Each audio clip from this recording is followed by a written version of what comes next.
Catégorie. Tu es très bien parti, Jean-Charles, avec le classement des trois et pourquoi pas prétendre au classement général final, toutes catégories confondues. Voilà pour toi un très bel objectif.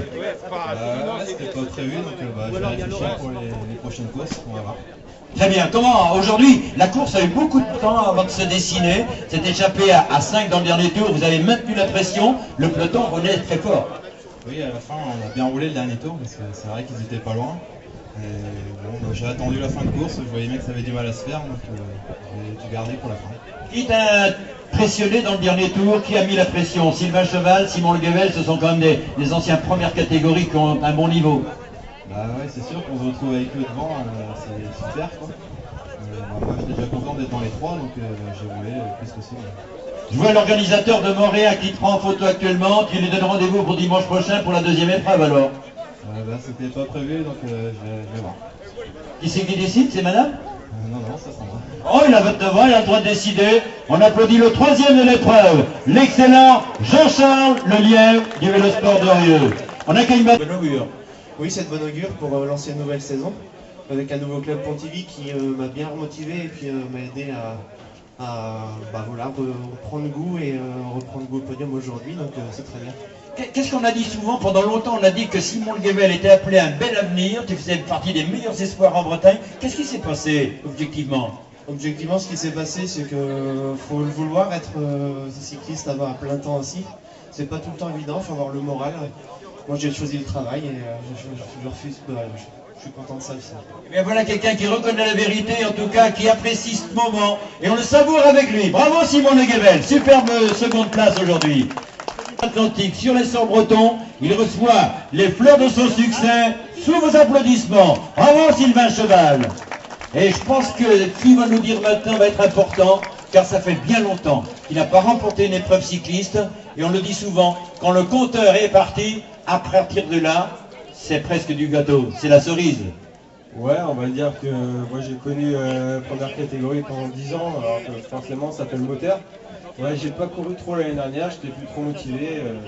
Après longtemps comme ça en élite, on sature un peu, et j'ai remis ça sérieusement un peu là. Ouais, c'est sûr, ça fait plaisir de gagner, ça fait depuis 2011 que j'ai pas gagné. Il y a toujours plaisir, hein, même si c'est une 2, il n'y a pas de petite course. Voilà, je me fais plaisir, les courses sont pas loin. Franchement Sylvain, à un moment donné, je pensais que tu étais en mesure de passer pro. Un genou récalcitrant t'a quand même mis KO pendant plusieurs mois, je dirais plusieurs saisons. Et ça a été déprimant un peu. Oui, c'est sûr, je suis certain que j'avais le moteur pour être pro, après j'avais pas le physique. J'ai beaucoup de regrets. Je vois beaucoup de coureurs qui sont sur le Tour de France. Qui marchait moins que toi à l'époque. Qui marchaient carrément moins que moi, on va dire ça comme ça, oui, c'est sûr. À 20 ans, 4 de manche atlantique, on peut avoir des regrets après. Mais bon, Et au Bousquet, et à l'essor breton, toujours placé. Oui, le Bousquet à 21 ans aussi, c'est sûr que bon, ça donne des regrets, mais bon, faut continuer à avancer quand même. Allez, on continue 2014 et on applaudit le vainqueur d'aujourd'hui, mesdames, messieurs, Sylvain Cheval. Que ça va être notre objectif et on fait 1 et 2, donc... C'est super alors. Eh, j'espère qu'il n'y a pas trop de barrages en face, hein.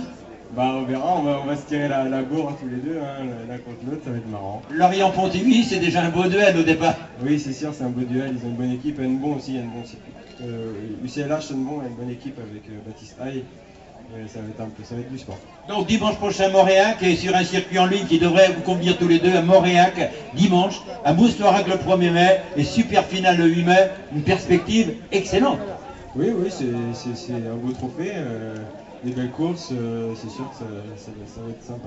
Allez, on applaudit nos deux champions, Lorient Pontivy. De voir que le peloton est passé à quelques centaines de mètres d'ici de la ligne d'arrivée, devant chez notre grand champion Marcel Gézot. Très bien, Freddy. Alors, Christian, je crois que la pluie nous a abandonnés à une demi-heure de l'arrivée, une arrivée en apothéose qu'on n'attendait pas. Souvent, les échappées à Colpo se forment de bonheur, et aujourd'hui, on a eu presque une classique. Une arrivée massive a été de justesse évitée, mais c'était un beau final. Je prévoyais un peu une arrivée groupée parce qu'il n'y avait pas de vent aujourd'hui et j'avais remarqué que sur le circuit, j'ai fait un tour, le peloton avait du mal à se décanter.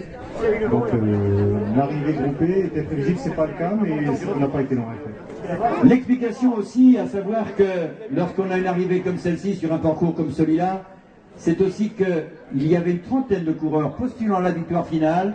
Il y a un équilibre entre les valeurs du moment, ceci expliquant cela, et c'est pour cela que le métier, le talent de Sylvain avec ses copains en fin de course ont fait la différence, mais c'était pas évident à l'avance. Non, c'était certainement pas évident, parce qu'en face il y avait de la concurrence, hein, il y a beaucoup d'équipes représentées, elles sont toutes d'un excellent niveau.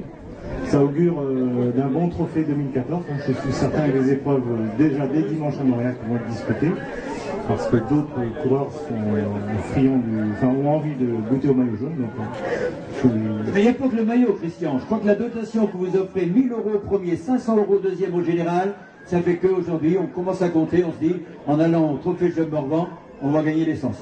Alors le niveau du trophée fait qu'effectivement on a la chance d'avoir de bons partenaires. On vient de signer un partenariat pour 3 ans, donc on est assez serein pour les années à venir. Et puis c'est surtout le travail d'une équipe pour le trophée. Si jamais tout marche aussi bien, c'est pas l'affaire d'une personne, c'est l'affaire d'une équipe. Tout à fait. Et on se rend compte dès la première étape avec la locomotive qui travaille d'arrache-pied, qui met tout en œuvre au niveau de la sécurité, au niveau de l'organisation même de l'épreuve.